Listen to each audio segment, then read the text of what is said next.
한 번 더 말씀드리면 홍장원 정의는 2차 신문이고 1차 신문을 했기 때문에 1차 신문에서 질문하고 답변 나왔던 것을 또 확인하는 것은 저는 불필요하다고 생각합니다. 네.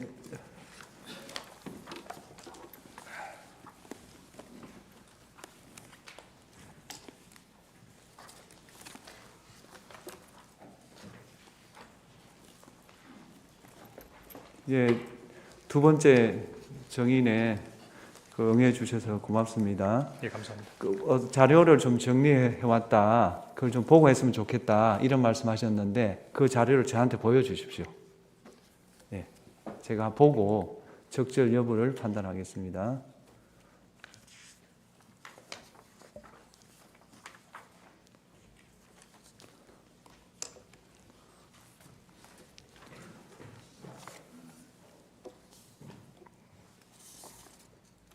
예, 보고 하십시오. 뭐 별 문제가 없습니다. 보고 하셔도 되고요. 네. 지난번에 1차 때 정인 선서를 하셨습니다. 네. 그 선서의 효력이 유지가 됩니다.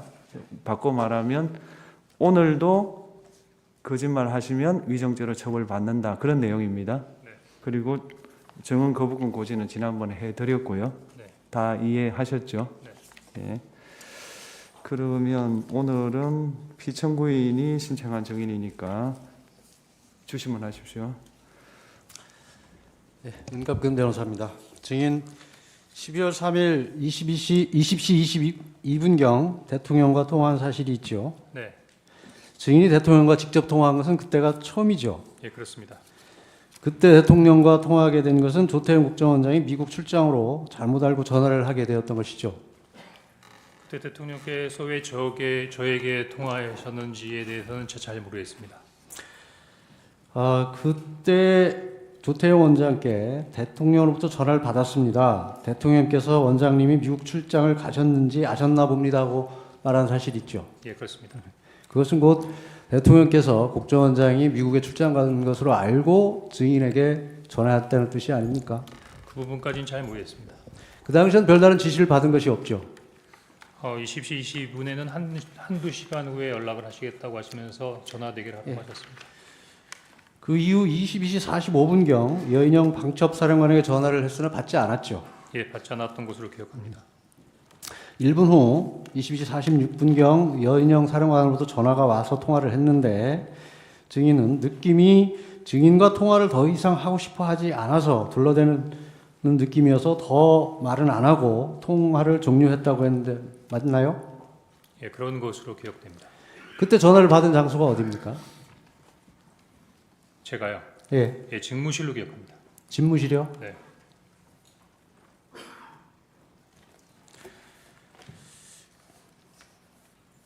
그때도 여인영 사령관이 바쁘게 움직이고 있어서 제 말에 바로 대답을 하지는 않고 여기저기 지시를 하는 것 같아서 상당한 시간 대답을 하지 않다가 상당한 시간 폰만 들고 다른 일을 하고 있는 것 같아서 더 이상 통화가 어렵다고 생각해서 알았어 하고 끊었다고 했는데 맞나요? 그랬던 것 같지는 않습니다. 증인이 검찰 조사에서 그렇게 진술을 했던 것인데 그러면 잘못 얘기한 건가요? 22시 46분에 그렇게 얘기했습니까? 예. 예. 그러면 사실인가요?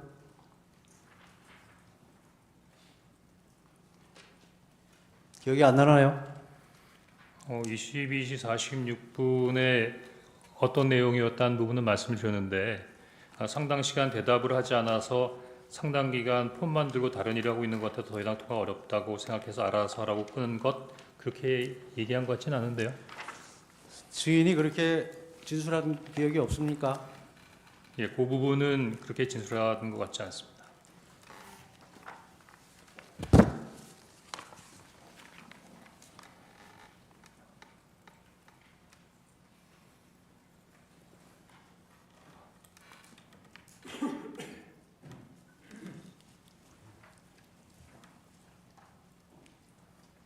여기 보면 여사람과도 바쁘게 움직이고 있어서 제 말에 바로 대답을 하지 않고 여기저기 지시를 하는 것 같아서 상당한 시간 대답을 하지 않다가 저 정도에 말만 했고 상당한 시간 폰을 놓고 다른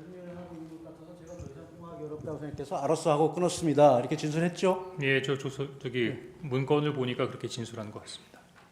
그러면 어느 게 이렇게 진술한 게 맞는 거죠? 네. 이렇게 통화한 것이 맞는 거죠? 네, 그렇습니다. 22시 53분경 대통령으로부터 전화가 와서 통화를 했죠. 그렇습니다. 이때는 조태용 국정원장이 국내에 있다는 것을 대통령이 알고 있던 시점이죠. 그 부분에 대해서는 제가 잘 모르겠습니다. 증인은 대통령과 통화한 후 22시 58분경 여인영에게 전화를 걸었죠. 그렇습니다. 앞에서 말씀드렸듯이 여인영이 비협조적으로 전화를 받는데 다시 전화를 건 이유는 무엇인가요? 대통령께서 방첩사를 지원하라고 말씀하셨던 지시사항을 수명하기 위해서였습니다.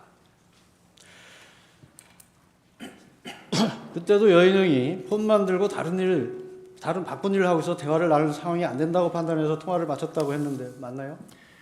예, 아까 그 첫 번째 내용하고 비슷한데 제가 22시 53분과 23시 06분에 진술한 내용에 대해서 조금 정정할 필요성을 좀 느끼고 있습니다.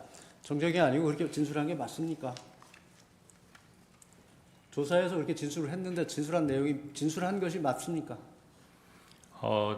검찰에서는 진술했는데 지금 다시 한번 생각해 보니 22시 53분과 23분의 내용이 조금 혼동된 부분이 있어서 정정할 필요가 있다고 말씀드렸던 겁니다.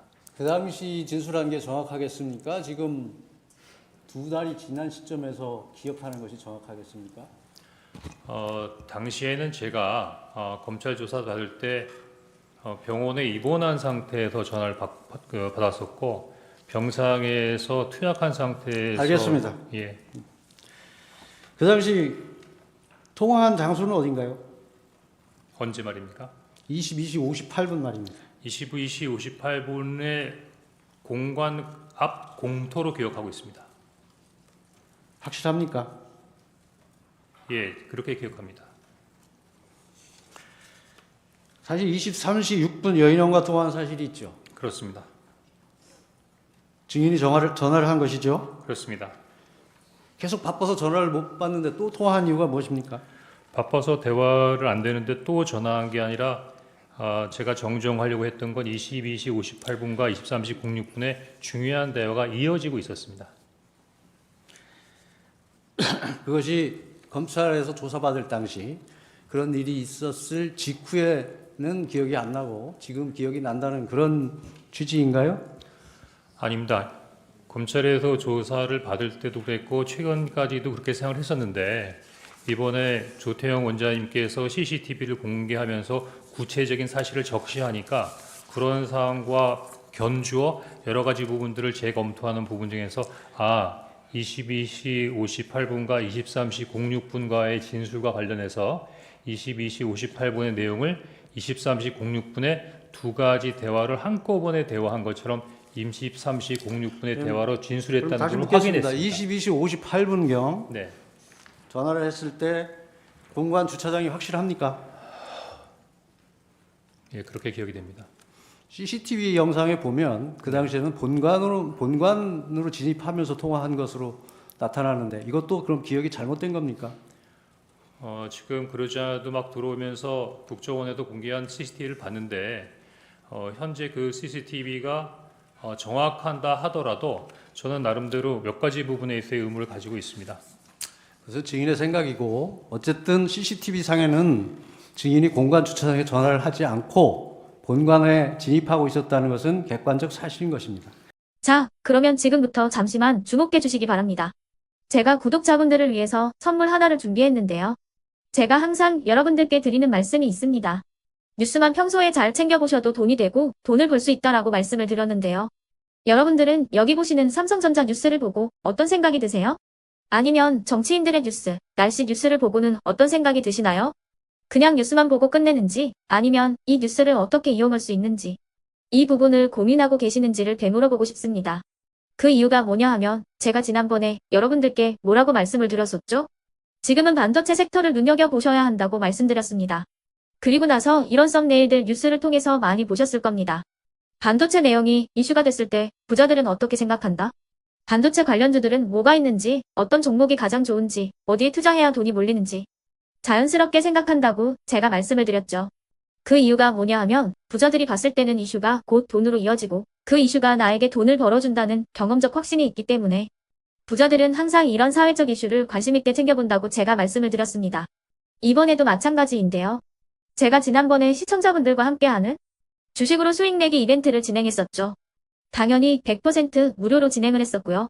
여기 보시면 아시겠지만 제가 지난번에도 구독이라고 보내주신 모든 시청자분들께 반도체 관련주 중에 가장 크게 급등할 딱 한 종목, 많은 종목도 아니라 한미반도체 한 종목을 여러분들께 추천드렸어요.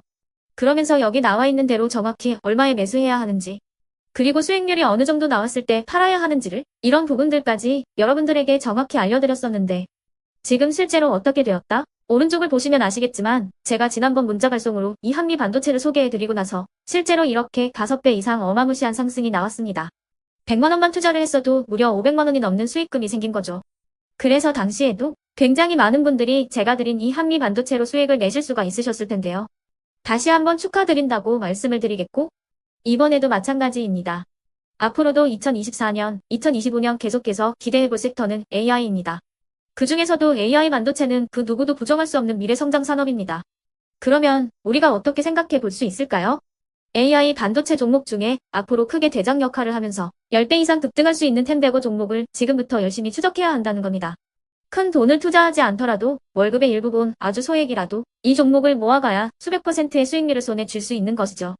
지금 여러분이 보고 계시는 이 유튜브 또한 AI 반도체와 아주 밀접한 연관이 있고 반도체야말로 대한민국의 핵심 산업으로 앞으로 더더욱 시장은 성장할 수밖에 없습니다. 그렇기 때문에 제가 이번에도 뭘 보내드리고 있냐면 지난번과 똑같이 구독이라는 문자를 보내주시면 제가 AI 반도체 관련주 중에 앞으로 대장주 역할을 하면서 주가가 가장 크게 급등할 한 종목을 여러분들께 문자 발송으로 종목명과 사고 파는 시점을 모두 알려드릴 건데요. 그 문자를 받고 여러분들이 주식으로 돈 버는 연습을 한번 해보셨으면 좋겠고요. 혹시라도 나는 주식을 하지 않는다 하시는 분들은 주변에 주식하시는 지인분들에게 말씀을 해주셔도 되고요. 아니면 연세가 있으셔서 투자가 어렵다 하시는 분들은 이 종목을 자녀분들에게 한번 사봐라. 이걸로 한번 수익을 내봐라. 이렇게 조언을 해주실 수도 있는 거겠죠. 그래서 지금 이 영상을 보시는 시청자분들 중에 나도 이번 종목이 좀 궁금하다 하시는 분들은요. 누구나 상관없이 그리고 어느 시간대나 상관없이 부담 없이 010-2514-5930번으로 구독이라는 문자 보내주시면 제가 이번에도 똑같이 무료 추천 급등주 문자를 보내드리겠습니다. 이해되시겠죠? 제 번호 010-2514-5930번으로 구독이라는 문자 보내주시면 여러분들이 직접 이슈를 통해서 돈 버는 연습을 해보실 수가 있는 거고 제가 돈을 받는 것도 아니고 투자를 대신해 드리는 것도 아니기 때문에 부담 없이 신청해 주시면 되는 겁니다. 그리고 수익이 나면 저는 다른 것은 하나도 바라지 않습니다. 제 채널에 구독, 좋아요 한 번씩만 눌러주시라 이렇게 다시 한번 말씀을 드리겠습니다.